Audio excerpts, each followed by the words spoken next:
3.2 or 3.3. This is like 3.0. And they're spread out a little bit more. Okay? This is just to introduce you to this kind of figure. Because what I'm going to do now is to show you some more intersection. Here's a kind of set of intersections, first gen and low income intersecting in different ways. We could also add to this race and ethnicity. And what we would find looks like this. So now you're looking at the same kind of figure, 3 points for each group. Remember, neither first gen nor low income, first gen or low income, first gen and low income. For students who are African American or black, Hispanic or Latinx, Asian, and white or Caucasian, at one of the institutions that's involved in the SEISMIC project. Okay? You can see many things by looking at a figure like this. You can see that the distribution of students within these categories among the other categories is quite different. It's one of the factors that might be invisible to you, recognizing that the ways in which students' identities interact are very different across this spectrum. Now, the next thing I want to show is something that Marco's been working on recently, recognizing that for all the students who are present in the California system, they have a measure that's called Regional Opportunity Index. And Regional Opportunity Index is a trait of your address. So the way you measure the Regional Opportunity Index for a student is you know what house they live in. It doesn't look at any feature of that individual person. It's not test scores, it's not any of those things. It doesn't know what their race is, their gender, it just knows their address, right? It is an index of 30 different features that have to do with things like housing in the region that you live in, educational opportunity in the region that you live in, average income in the region that you live in, a bunch of things that social scientists have put together to represent what they describe as regional opportunity. Okay? So if we take this same figure and we show these things with an x-axis for each of the groups that is the Regional Opportunity Index, this is what you see. So on the x-axis, the Regional Opportunity Index for these groups going up to the right, of course. On the y-axis, the GPA in those top 10 courses or the overall GPA. For students in these racial and ethnic categories and in these categories of low income and first gen, low income or first gen, and neither low income nor first gen. Okay? Marco tries to use this figure to show people something about what might be happening here. It appears that the relationship between performance in our classes is very strongly connected not to that individual student, but to their address, to their opportunity. Right? And that, I think, is one of the ways of helping people to think a little differently about what might be going on here.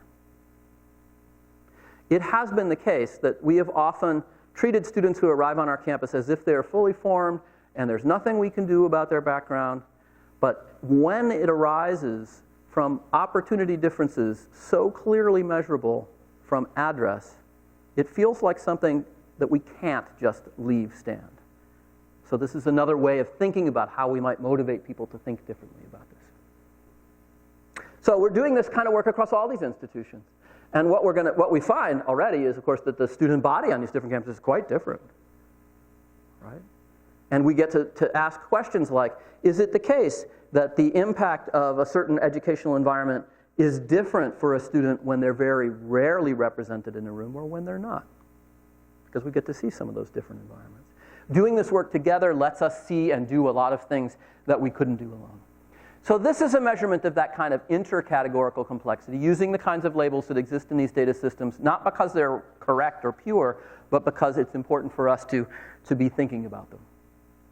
The second thing I want to say is about intracategorical complexity. So remember we saw that there were significant gender performance differences in introductory physics, differences in the grade anomaly for male and female students. This is the actual individual grade anomaly for students in introductory physics as distributions. And you can see that the mean of the male and female distributions are quite different, one from the other, term after term. But you can also see that the overlap of these distributions is colossal. So the idea that that gender performance difference means that you as a male student or you as a female student are going to have a certain outcome is clearly wrong, right? That's really not what it's meant to say. So it refocuses our attention on under and over performance, better and worse than expected performance in the class. We see that that is somewhat aligned with gender, But it isn't just gender that's causing this, and we should be thinking about it in other kinds of ways, thinking about individual students rather than stopping at the category level. And of course, the ultimate goal of this kind of work is to think about anti-categorical complexity, right? To figure out a way to do analyses that probe equity without putting people in buckets. So we're thinking about how to do that analysis and working together to try and come up with new kinds of ways of approaching this kind of analysis to aim to personalize at scale rather than putting people in groups and reducing them to averages. I have just a few closing requests for you. The first thing is that I hope that you will treat equity and inclusion as central design goals in your own educational work. So if you're thinking about putting together a class, a part of it should be, how do I make sure this class really works for as many students as possible? How do I make sure it doesn't specifically disadvantage some students and advantage others? It should be a design goal. The second thing is that you really should use data to probe equity, and you should encourage your institution to do it broadly. When people are not looking, they don't know. That doesn't mean there aren't problems. In fact, one of the main reasons people are afraid to look is because they're pretty sure there are problems. And that's not really very okay, right? You should consider ways to gather information about inclusion, too. And that's something we're just beginning really to do even in the SEISMIC project, to think about how we could do that more systematically. There are hints of inclusion in student information system data, like at what rate do students go on to different courses or in different majors, but it's really tricky to get that out. So we're thinking a lot about how to do that. And then in the end, if you do this kind of research, remember that students are individuals and be as careful as you can to not make some of the mistakes that I've already made about reducing them to groups. I'm going to stop there, and I'll just put up a slide to thank the many collaborative teams that I've been involved with, my SEISMIC colleagues from all 10 partners. I have a great team in the University of Michigan Physics Department. I work a lot with the team in the undergraduate education program at the University of Michigan, where I'm Associate Dean for Undergraduate Ed, and at our Center for Research on Learning and Teaching. And I also have been working with something called the University of Michigan Institutional Learning Analytics Committee, which has helped a lot with this work. Thank you very much.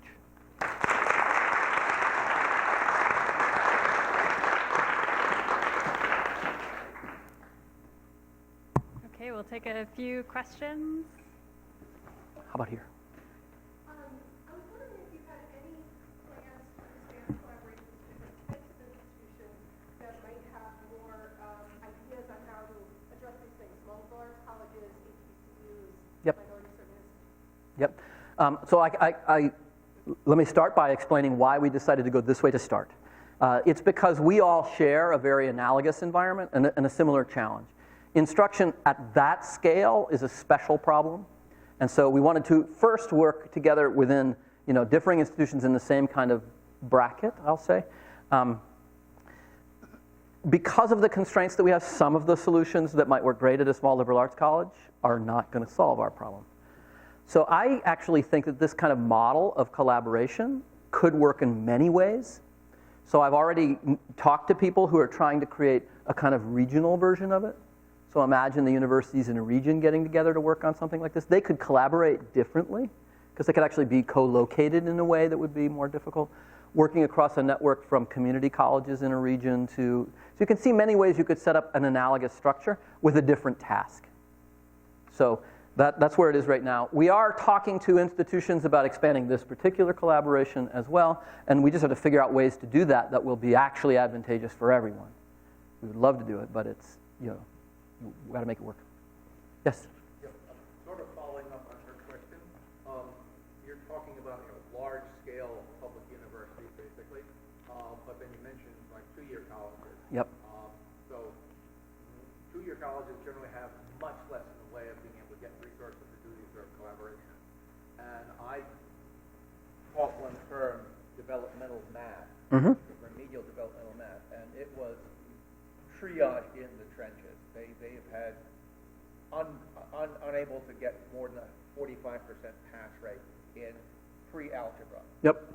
And most of the kids that they're showing up with are, they've been coming from inner city schools who were just passed along by fat cat administrators to protect their salaries. I was teaching a course for returning students who had mostly single moms who had had 20 years for their PTSD defector. How do you try to use this sort of analysis to figure out something that will help these people? Yeah, it's a great question. And, I have to say most of us who've worked at institutions like ours have ignored the two-year college system all of our lives. We've had very little interaction with it. Now that I am in a role as an associate dean, I actually am doing a bunch of collaborative work with our local community colleges and finding two things. One of them is that we have a ton to learn from a lot of community college instructors because they have been doing what we're now starting to think we want to do for a long time, which is to say they've been working with the students who come to them with a wide array of backgrounds. They recognize that they have to do that from the start. And so one of the projects we have is a Mellon Foundation-funded Transfer Bridges to the Humanities project, and we've had conversations between faculty members in community colleges and our faculty members, very fruitful conversations, where our faculty members are doing a lot of the learning about how one might construct a learning environment that really expects success from more people and invites it. So I think it's a huge problem how to deal with a wide array of backgrounds, and I think many of our community college colleagues know more about it than we do.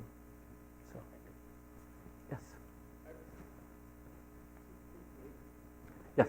I have this overall problems in society is just like a very multidimensional thing, and then you start measuring some things, and however many things you measure is some very small projection or small cross-section of a multidimensional thing.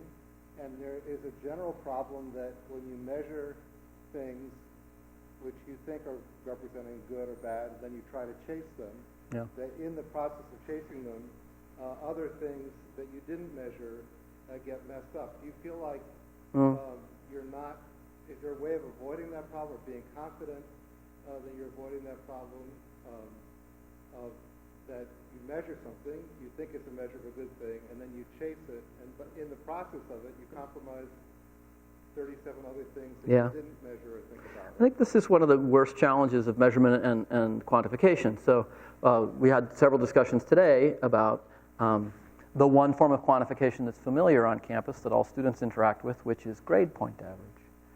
So there feels like, okay, it would be kind of good to keep track of how students are doing, right?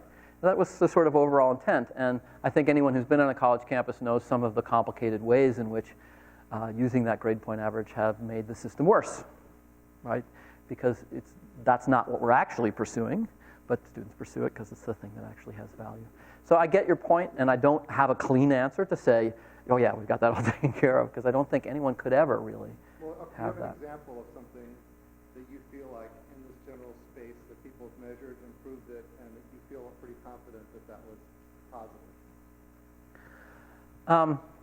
Yeah, I mean, I think that there are places and ways in which people have removed or reduced performance differences like this, often by changing the real structure of the environment, So one of our colleagues, the University of Minnesota, had underwent for a 10-year period a big transformation of their introductory biology courses.